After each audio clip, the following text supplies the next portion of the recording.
Subscribe channel Truth.id dan aktifkan lonceng notifikasi untuk mendapatkan informasi seputar live streaming dan video khotbah terbaru. Posisi tombol subscribe berada di kanan atas channel kami dan jangan lupa nyalakan loncengnya.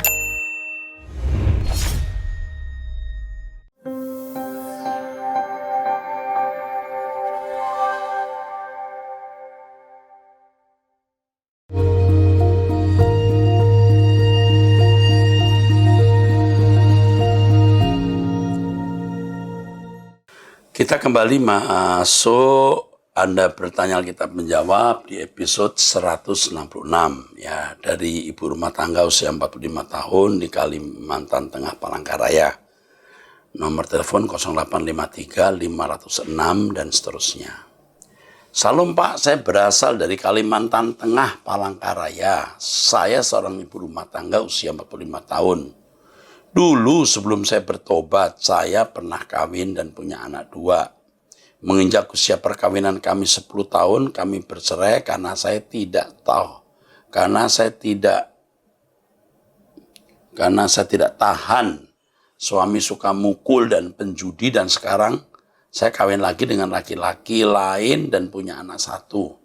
Akhir-akhir ini saya sering mendengar khotbah Bapak yang selalu menguatkan saya.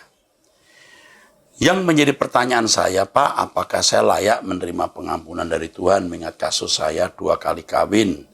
Dan apa yang harus saya lakukan sekarang agar saya tidak salah dalam mengambil keputusan? Mohon jawabannya. Yang pertama, Tuhan itu mau urusan dengan ibu hari ini, bukan ibu 10 tahun lalu, 15 tahun yang lalu, atau ibu 5 tahun yang lalu, atau ibu bulan lalu. Tuhan mau berurusan dengan ibu hari ini. Artinya, apa yang sudah kita lakukan, kalau itu merupakan kesalahan, ya kita akui. Dan kita bertobat. Bertobat artinya tidak bermaksud mengulang. Ya. Ibu sudah menerima pengampunan. Dari cara ibu tulis ini, ibu sudah bertobat. Tuhan sudah melupakan. Kalau Tuhan sudah melupakan, jangan diingat lagi. Tuhan saja sudah lupa loh, ibu kok mau ingat-ingat. Ya. Ibu sudah diampuni, kesalahan ibu sudah dibuang. Sekarang ibu harus memulai hidup baru, bagaimana menyenangkan Tuhan. Dengan setiap perkataan kita setiap hari, pikiran perasaan kita, tindakan perbuatan kita. Ya, berbahagialah orang yang telah menerima pengampunan, yang dosa-dosanya tidak diingat lagi oleh Elohim Yahweh, Allah Bapa. Oke? Semua itu terjadi karena Tuhan Yesus yang mati di kayu salib. Tuhan memberkati. Ibu rumah tangga usia 52 tahun. Ya, 0852 2572 dan seterusnya. Selamat pagi Pak Erastus. Selamat pagi. Kebetulan ini juga pagi hari saya membacakan Anda punya pertanyaan. Saya ibu rumah tangga usia 52 tahun. Hidup saya semasa muda penuh dengan dosa. Saya sudah bertobat dan saya yakin Tuhan sudah mengampuni dosa-dosa saya tersebut. Amin. Pertanyaan saya adalah, apakah saya harus memohon ampun terus untuk dosa-dosa di masa lalu tersebut? Walah. Ini pertanyaan yang mudah sekali dijawab. Anda sekali minta ampun, Tuhan mengampuni, Tuhan lupa. Lah, Tuhan sudah lupa kok Anda masih ingat. Ini kalau ilustrasi ya, didramatisir begini. Tuhan, ampuni dosa-dosaku. Tuhan berkata, ku ampuni, ku lupakan. Besoknya datang lagi. Tuhan, ampuni dosa-dosaku. Tuhan tanya, dosa yang mana? Yang itulah Tuhan yang minggu lalu aku sudah lakukan dosa dan aku akui kemarin. Yang mana ya? Maksud Tuhan lupa. Aku bermaksud melupakan. Kalau kita bermaksud melupakan, masih ingat saja. Tapi Tuhan yang maha sempurna. Kalau berkata lupa, Tuhan melupakan loh. Sudah tidak ada dalam catatan. Kalau ini saya dramatisir ya. Malaikat coba buka tanggal berapa tadi? Tanggal 1, tulis 1 Mei. Dia bikin salah. Malaikat buka. 1 Mei, ibu siapa ini? Ibu ini. Ibu RT ini. Nggak ada Tuhan. Udah bersih nih. Dihapus oleh darah Yesus. Dihapus, Bu. Udah, jangan diingat-ingat lagi. Oke? Tuhan memberkati. 0822736552 dari pria usia 31 tahun, Baligi, Toba, Sumatera Utara. Shalom, Horas. Horas, Lai. Salam sejahtera, salam kenal dari kami, usia 30 tahun, pria. Dari kota kecil, Baligi. Dalam wadah YouTube Abam, Anda bertanya, kita menjawab. Selama ini saya perhatikan, ya, memberanikan saya untuk menulis keberadaan kami saat ini dan bertanya kepada Om. Kami adalah gereja yang sangat kecil dan di ujung tanduk.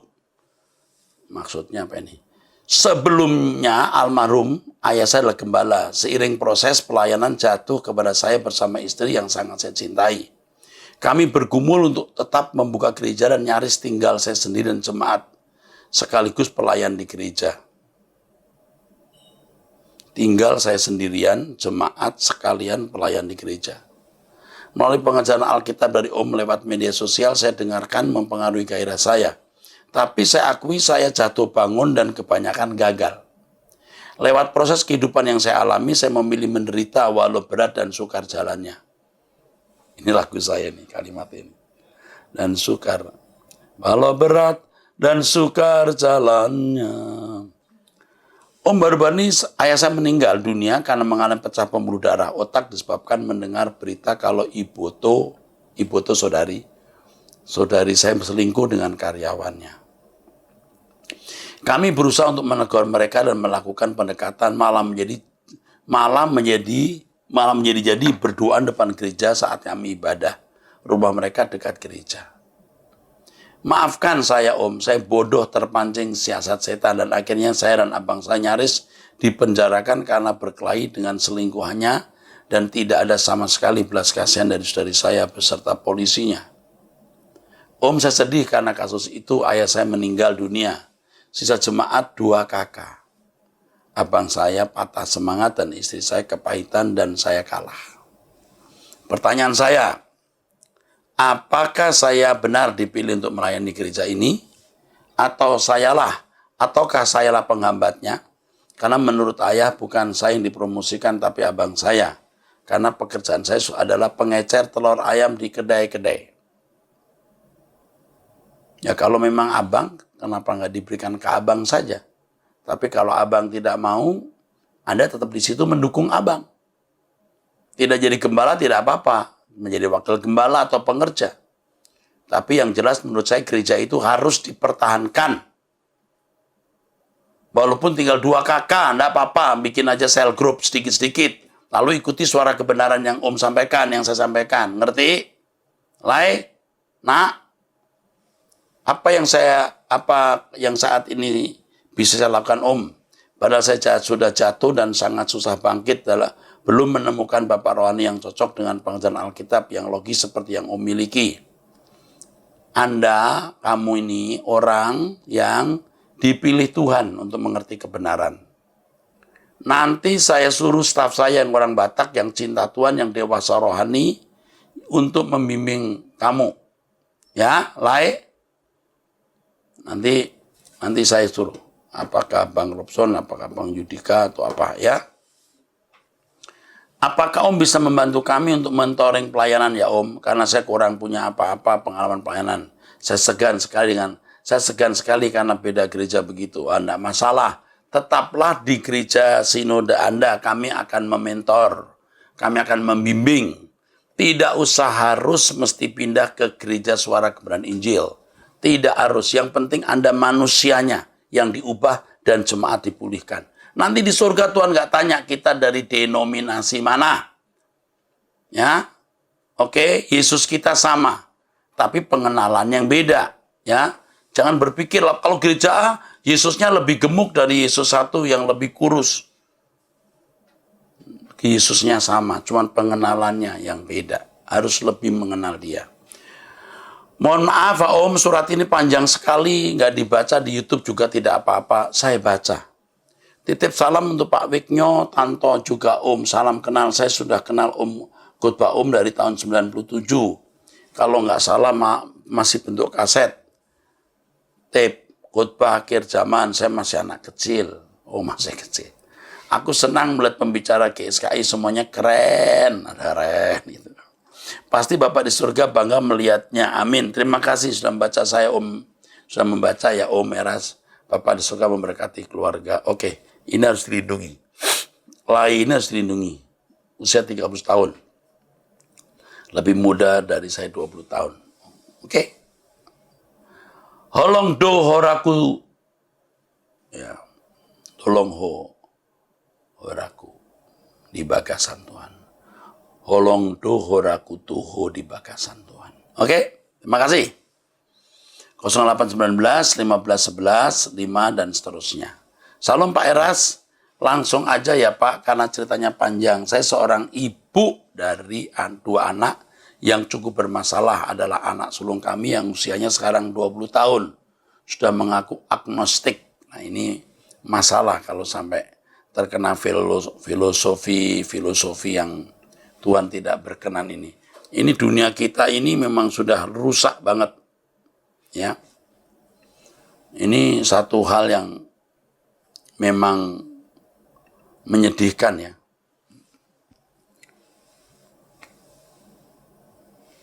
Biasanya biasanya orang modern, ilmuwan atau orang yang berpikir sekuler itu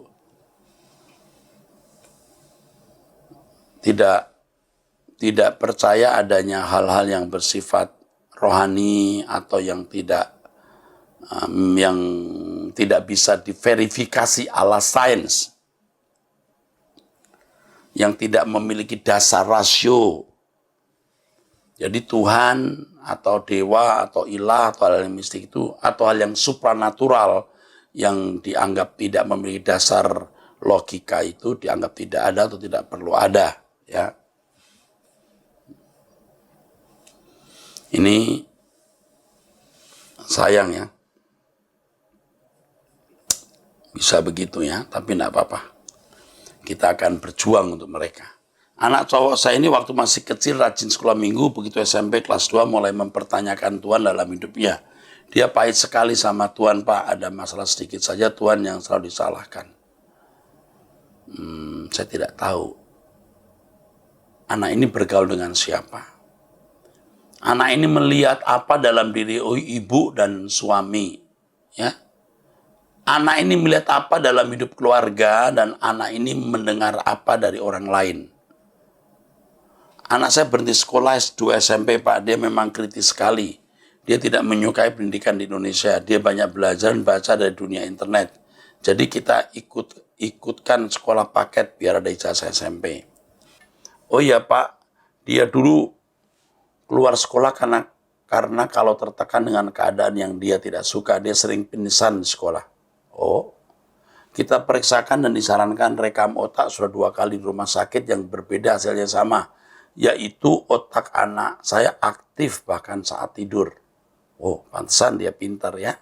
Jadi kalau tidur hampir selalu mengelindur, Pak. Dan tidurnya nggak efektif. Kadang tidur bisa jam 12.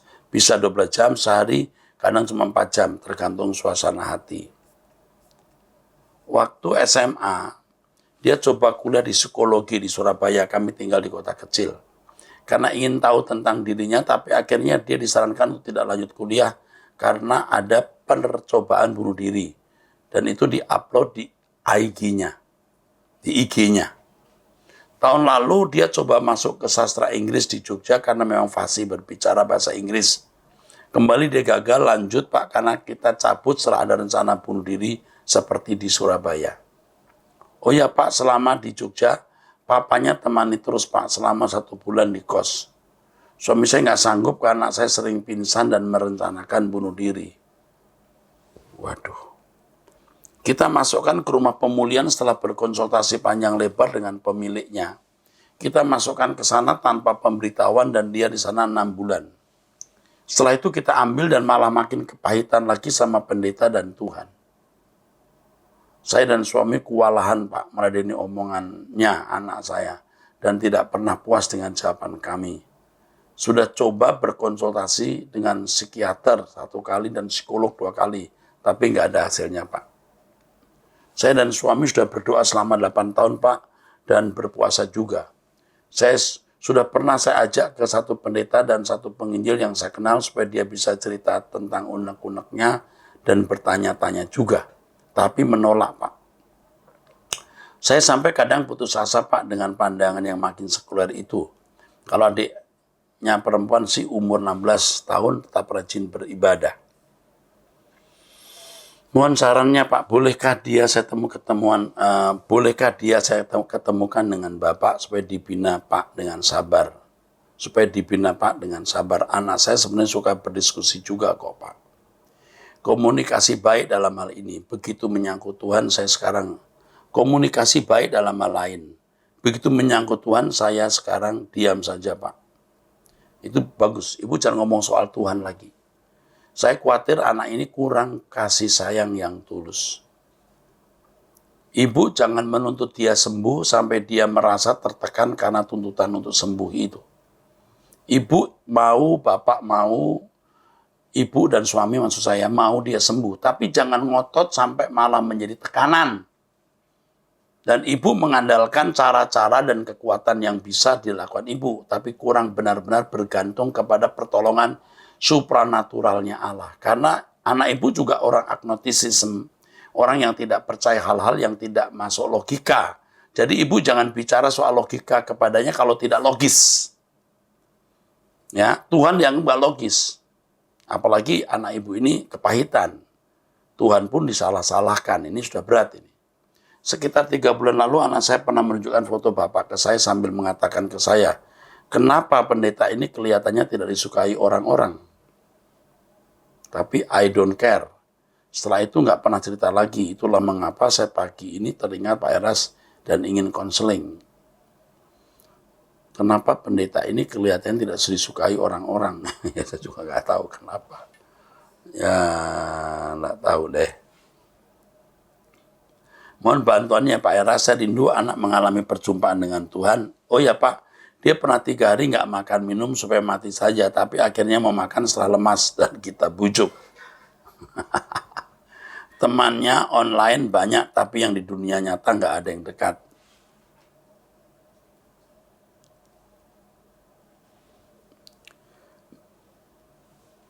Oh, I will let it consume me, I will let it die, I will let it go. Aduh, kasihan ya. Ya, IG-nya. Mohon Pak, kalau boleh suami dan anak bisa ketemu dengan Bapak langsung kalau Bapak berkenan. Anda salah. Ketemu saya itu tidak jaminan langsung sembuh. Dan kemungkinan malah tidak. Malah lebih kepahitan. Sebab kalau sudah punya bad assumption, asumsi buruk, lalu sudah memiliki prejudice dan memiliki sikap stereotip negatif terhadap pendeta, itu nanti jadi masalah. Tidak puas. Ketemu 1 jam, ngomong 2 jam pun belum puas. Ibu dan bapak yang harus menyelesaikan ini. Ini persoalan. Saya sudah sering kali ketemu orang-orang seperti ibu yang berharap dalam waktu singkat sembuh. Tidak bisa. Ibu yang nanti akan dilayani oleh orang saya. Orang cerdas dan rohani. Akan mengarahkan ibu. Ya. Oke, saya baca dulu ya. Pak, waktu saya tanyakan ke psikiater, katanya anak saya kepribadian ambang. Psikolog satunya ngomong anak saya bipolar. Ya. Bipolar itu ada pribadi ganda juga, maunya diem, mau di kamar, nggak mau keluar. Ya pribadi ambang itu artinya ya orang yang tidak memiliki keteguhan. Gampangnya begitu. Psikolog yang satu lagi bilang anak saya pinter, ada 2, bisa jadi musibah. Jadi berkat, wah saya takut sekali Pak. Pernah minum obat 3 bulan ketika konsultasi dengan psikiater, kemudian minum obat lagi selama 6 bulan waktu di rumah pemulihan Kristen, setelah itu tidak mau lagi. Tapi memang sepertinya minum obat tidak mempengaruhi banyak. Hanya tidurnya aja yang lebih lama. Maaf ya Pak, merepotkan Bapak dengan persoalan keluarga saya. Oh enggak, saya nggak merasa dilelahkan, memang pekerjaan saya begini. Kalau nggak ada orang melelahkan saya, ibarat warung, saya ini warung yang nggak laku. Tutup nanti. Saya senang. Saya membayangkan kalau ini anak saya bagaimana. Dan saya juga punya kepedulian yang harus serius benar untuk ibu. Maka tadi ibu akan pasti dihubungi orang saya yang sangat mampu mengerti hal ini. Termasuk ada psikolog-psikolog yang akan pasti nanti dimintai kejelasan dari orang saya. Ya, bisa. Tapi yang penting ibu jangan ngotot menyembuhkan dia dengan cara ibu. Jangan ada kesan mau ngotot gitu, kayak dia itu orang sakit gitu. Ibu jangan perlakukan dia seperti orang sakit. 1, 2, jangan menunjukkan memaksa dia sembuh. Jalan saja dengan rileks. Dan selain itu mengandalkan Tuhan, ya. Maaf ya Pak, merepotkan Bapak. Enggak, saya lelah sekali Pak, saya mengerti Ibu lelah. Hati saya sangat sedih. 8 tahun Pak, dan anak saya ini malah makin jauh dari Tuhan. Tuhan bisa berbuat hal yang di luar kemampuan kita. Jadi kalau kita sudah berusaha, nanti ada bagian Tuhan. Jangan mencoba mengambil bagian Tuhan. Bagian Anda penuhi dulu. Nanti bagian Tuhan akan penuhi. Malah sudah 1 tahun nggak mau kita ajak. Dulu masih ada sungkan-sungkan, kadang-kadang 2 bulan sekali masih mau. Sambil minta uang 1.000, 100.000 kalau ikut ke gereja. Kasihan anak ini loh. Hatinya gelisah karena tidak berpengharapan. Saya menawarkan Tuhan Yesus kepadanya. Jangan ngomong Tuhan. Tapi dia selalu menolak Anda. Dia menganggap Tuhan tidak maha kuasa karena tidak pernah mendengarkan doanya. Tuh, ya kan? Jangan ngomong tentang Tuhan. Jadi Anda malah membuat Tuhan itu murahan. Ketika kita bicara tentang Tuhan kepada orang yang memang lagi kepahitan tentang Tuhan, kita membuat Tuhan itu murahan. Kalau untuk orang lain bukan anak ya, jangan membuang mutiara kepada babi. Tuhan itu mutiara, jangan kita buang kepada orang yang tidak menghormati Tuhan. Dia merasa Tuhan harusnya tidak membuat dia mengalami penderitaan batin dan sakit jiwanya. Ya pasti, karena dia sedang jiwanya sakit. Dia merasa Tuhan yang membuat dia begitu. Tapi lumayan dia masih menyebut nama Tuhan. Kalau agnostik yang sangat akut, udah nggak percaya Tuhan itu ada sampai jadi ateis.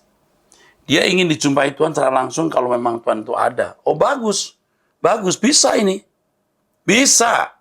Tapi ibunya jangan terlalu ngotot menunjukkan penekanan atau pemaksaan ya.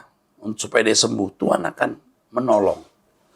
Saya lihat ibu ini orang yang layak, pantas ditolong Tuhan. Suatu kali kira-kira 2 tahun yang lalu ngomong apakah dia harus bunuh diri, dulu baru ketemu Tuhan. Dia pernah loncat dari lantai 2 Pak, dan tulang belakangnya hampir patah sampai tidak boleh beraktivitas berat selama 6 bulan. Seringkali ngomong buat apa hidup kalau cuma hidup begini begitu saja. Hampir selalu mengeluh setiap saat dan ingin mati diucapkan berkali-kali dalam sehari. Kalau dia ngomong tentang bunuh diri, ibu jangan berkata, oh nggak boleh. Ibu diam dulu. Salah itu nggak boleh ya nak. Nggak usah, diam dulu. Dia ngomong kalau orang yang pintar biasanya seringkali ingin bunuh diri. Ibu jangan jawab. Saya menduga karena semakin banyak dia tahu informasi tentang dunia ini, dia makin kosong hatinya. Ya, itu setan caranya begitu, merusak orang. Seandainya mungkin ada seseorang yang mau diajak diskusi dengan sabar, mungkin akan lebih baik. Itu hanya pikiran saya ya Pak. Karena saya bukan orang pintar Pak. Anak saya kadang ngomong saya ini lemot. Kalau ngomong, iya ibu dianggap lemot karena dia cerdas. Dan ibu tidak secerdas dia dalam mempelajari keadaan perkembangan dunia. Lemot kalau diajak ngomong, nggak cepat nangkep. Oke, sekali lagi maaf ya Pak, saya merasa sedikit ringan dengan bercerita. Tuhan memberkati Pak Eras dan keluarga. Saya tidak ingin ibu hanya sedikit ringan. Ibu akan menjadi kuat. Yang pertama, anak ini perlu perhatian khusus.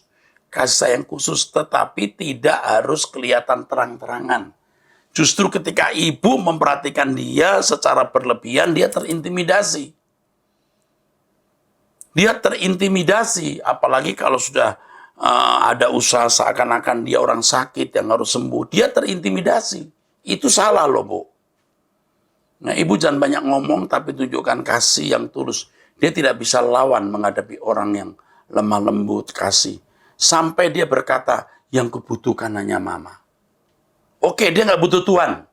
Oke, dia nggak butuh yang lain, tapi dia butuh mamanya. Tapi kalau mamanya mengintimidasi, papanya mengintimidasi, selesai deh. Dia nggak punya siapa-siapa. Ya, masalah ibu ini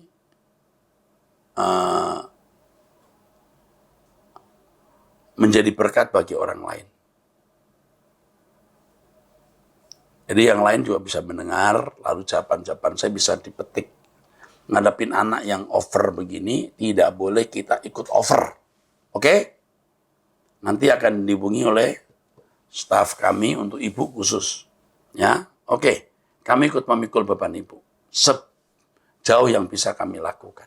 Kami ada psikolog, ada psikiater yang nanti akan ikut memberikan sumbang pikiran. Ya, oke. 08170014 dan seterusnya dari ibu-ibu usia 53 tahun di Tangerang. Salam Pak Erastus yang kami kasih, saya berusia 53 tahun dari Tangerang, Pak. Pak Eras, mohon bantuan Bapak, saya memiliki seorang putri berusia 21 tahun yang sering memiliki pertanyaan-pertanyaan yang aneh di kepalanya yang jika disampaikan kepada saya bingung harus memberi jawab atas pertanyaan tersebut. Pada suatu kesempatan ketika saya sedang ngobrol santai dengan anak saya, dan saya mengingatkan dia untuk punya hubungan pribadi dengan Tuhan, berdoa dan membaca Alkitab dengan teratur, anak saya senang membaca buku-buku sekuler dan sekolah dalam dan luar negeri, tapi jarang sekali membaca Alkitab. Saya katakan, ya mami takut kalau nanti kamu tidak berubah, kamu tidak akan kenal dan ditolak sama Bapak dalam Tuhan Yesus, dan tidak masuk LP3, apalagi masuk rumah Bapa Yerusalem Baru. Itu maksudnya, ya mami takut nak, kalau kamu tidak berubah, kamu tidak dikenal Tuhan, ditolak Bapa di surga, ditolak Yesus, dan tidak masuk LP3, langit baru, bumi baru, tidak menjadi anggota keluarga kerajaan, tidak masuk rumah Bapa, ya, gitu maksudnya ya. Lalu anak saya bilang begini, kok bisa ya Allah menciptakan neraka di mana manusia yang berdosa akan dihukum selama-lamanya dalam keabadian? Saya bisa mengerti dan merasa pantas kalau setan yang sudah hidup dan berdosa kepada Allah selama jutaan tahun dihukum dalam neraka selama-lamanya. Tapi manusia kan hanya berdosa selama puluhan tahun. Tapi kok Allah tega ya kalau mereka dihukum selama-lamanya di neraka? Saya menjawab bahwa Allah tidak pernah menginginkan seorang manusia pun binasa. Karena itu Bapak mengirimkan anaknya yang tunggal untuk mati menebus kita. Sehingga kita bisa memperoleh kesempatan untuk diselamatkan. Tapi anak saya malah menjawab, terus kenapa Allah menciptakan neraka? Aduh, hati saya sedih sekali mengapa anak saya tidak bisa melihat kebaikan dan pengorbanan Tuhan Yesus. Tapi dia malah berpikir bahwa Allah itu kejam. Ini gambar nangis nih. Saya jawab dulu ya sebelum saya teruskan, takut nanti saya lupa. Begini saudara, untuk membuat rangkaian jawaban terhadap orang-orang yang bertanya ini itu tidak bisa dalam satu kalimat. Harus penjelasan yang panjang lebar. Pertanyaan seperti itu pun juga muncul di dalam diri saya, tidak hanya muncul dalam diri anak-anak seperti itu, dalam diri saya pun juga muncul sebenarnya. Muncul. Tapi saya bisa menjawab dan bisa menghayati ketika saya melihat keseluruhan kebenaran Alkitab. Ya. Nah, ada hal-hal yang harus diketahui secara lengkap dan utuh. Menghadapi anak-anak seperti ini tidak bisa diselesaikan dengan perdebatan. Tidak bisa. Mami, ini mami ya, ibu ya. Jangan ngotot berdebat. Tunjukkan perhatian dan kasih. Ya. Bagian ibu harus ibu penuhi. Perhatian, kasih, tindakan, perbuatan gitu. Lalu suruh dia mendengar khotbah saya. Khotbah saya logis. Dan apa yang ibu tulis ini sangat berarti untuk saya. Kenapa? Karena saya mulai mendapat gambaran supaya saya bisa menjawab kalau anak-anak muda tanya seperti ini. Ya. Neraka itu jangan dibayangkan itu satu alam di mana bumi ini nanti akan jadi lautan api. Ya. Dan apa itu pengertian binasa? Apa itu pengertian selamanya menurut Alkitab? Nah itu juga harus dipahami dengan benar. Melihat bahasa asli dan konteks, nah itu harus jelas. Nah sekarang saya tidak sedang menjelaskan, hanya pasti dalam keadilannya Allah akan menghukum orang bersalah dan menyelamatkan orang yang mau percaya. Percaya artinya menyerahkan diri kepada objek yang dipercaya, artinya taat. Jadi soal selamanya atau tidak, bagaimana keadaan neraka, itu kita nggak perlu tahu. Tetapi yang penting terpisah dari hadirat Allah itu sudah celaka, melampaui dari penderitaan bentuk apapun. Maka jangan coba-coba membuat gambaran di neraka nanti kita digorok lehernya lalu putus atau nyambung lagi digorok lagi. Ya, itu yang begitu-begitu itu bikin kacau. Saya tidak pernah mengajarkan yang begitu juga makanya. Pokoknya neraka terpisah dari Allah. Neraka itu bumi ini dan itu saja prinsipnya. Oke?